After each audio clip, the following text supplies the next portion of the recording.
such a big space there, mark up your axis. So the key characteristics is you must have YN. If you are not sure, this is known as full employment income.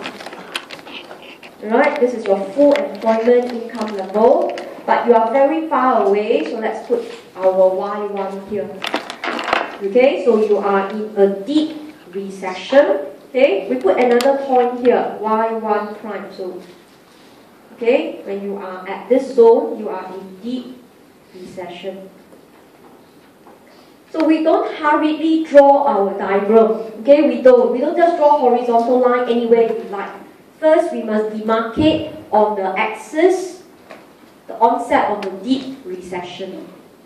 Okay, then we must mark out our interest rate to show that it is near zero. So we put a zero axis, but I usually don't draw on the zero axis.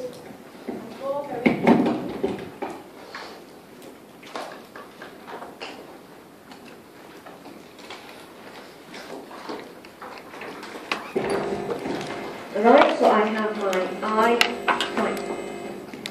Okay, and I will always tell the examiner this is near zero. But look at my LM curve. Okay, this is the first portion of my LM curve. See the difference. I don't draw the horizontal line throughout. Okay, as compared to the diagram you drew last week. You're saying that no matter where is your income, alright, they dare not change interest rate, right? The financial institution, high or low income, cannot change interest rate. But when we want to draw liquidity trap, we cannot draw LM throughout. We can only draw up to point A. Point A is like, this is like the recovery income. Alright, every country has their own level of recovery income. You still have a recession, but it is like the minimum you should go. Okay, it's like your critical income level. So the moment you recover from Y1 prime, alright, you will have your standard LM. Right, so when we want to draw a liquidity trap, although the discussion is showing, right, a horizontal LM, but it is not horizontal throughout. The liquidity trap is here.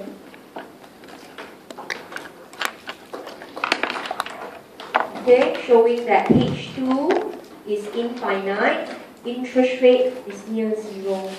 So beyond here, this is not liquidity trap because H2 is positive and interest rate is increasing. Alright, so some of you may have seen this diagram before in your course guide or in your textbook or probably in your intro days. But highlighting to you, if you want to understand liquidity trap, you cannot straight away H2 infinite, slope is zero. You must know how it came about. A deep recession, showing where is your income. Interest rate is falling. That's why you can see if you move leftwards, interest rate fall until cannot fall anymore. Alright, as you go your income to the left, interest rate stays the same at zero. So liquidity trap is when there is no more cut in interest rate. That's the minimum you can go. Alright, so the famous exam question will always ask you, alright, a horizontal LM definitely shows liquidity trap. The answer is false. Right, a horizontal LM may merely show fixed interest rate. Okay, it may not show liquidity trap because for liquidity trap, it's not horizontal throughout. Right, it's only horizontal at very low income where you are, your Y is very far away from YN, interest rate is near zero.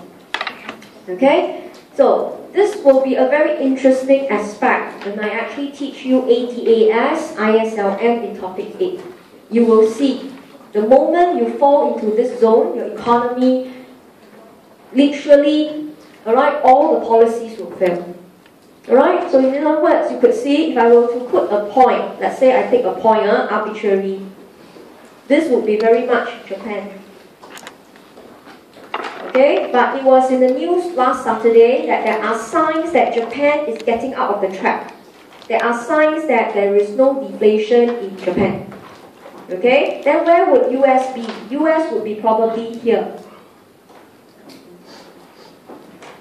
Right, US would be probably here, very near the trap. Right, so you can see Japan. Right, she's very happy. She's getting out of the trap, so she'll tell the world, I'm getting out of the trap. US cannot tell people she's falling into the trap, so she always say we are near liquidity trap. But maybe she's in the trap already, but we don't know. Right, because falling into a liquidity trap will result in deflation, so you don't want to announce. So a liquidity trap is like a quicksand, a pool of sand. The moment you put your feet inside, you struggle very long. It takes you a lot to get up. Alright, okay, so in this case, US would be probably here, is trying to avoid the gap. Okay, then we would see China. Okay, then you can see quite near the Y-end. Let's call this point F, would be somewhere here. Alright, that people are very, okay, interest rate is considerably higher, alright, but you could see the H2 is large but not as significant as US and Japan. Okay, so I put these points B, D, and F. Remember, we don't know the exact points. We could only base on the economic performance and the behavior gauge. So China, Singapore, most of us have our healthy standard LM. Whereas US is falling into the horizontal LM. Japan, very much LM is already horizontal. But remember, this is a very simplified version to explain the world. The world is more complicated than this diagram. Okay, alright? So this is a discussion of slope of LM, paying a lot of attention to H2. Not that H1 is not important, but H1 rarely change. It is H2, especially like this kind of economic downturn that turns to be very large, will shape your LM curve. Okay, so read me carefully. Slope of LM is H1 over H2. H1 can change affecting slope, but it is not a focal point. The focal point is H2, the financial market. Alright, any shocks to the financial market changes H2. Okay, so with that, now let's move on to page 24. Okay, now, what I did just now was mathematical method, and I explained in words. Alright, now this is actually method 2, and this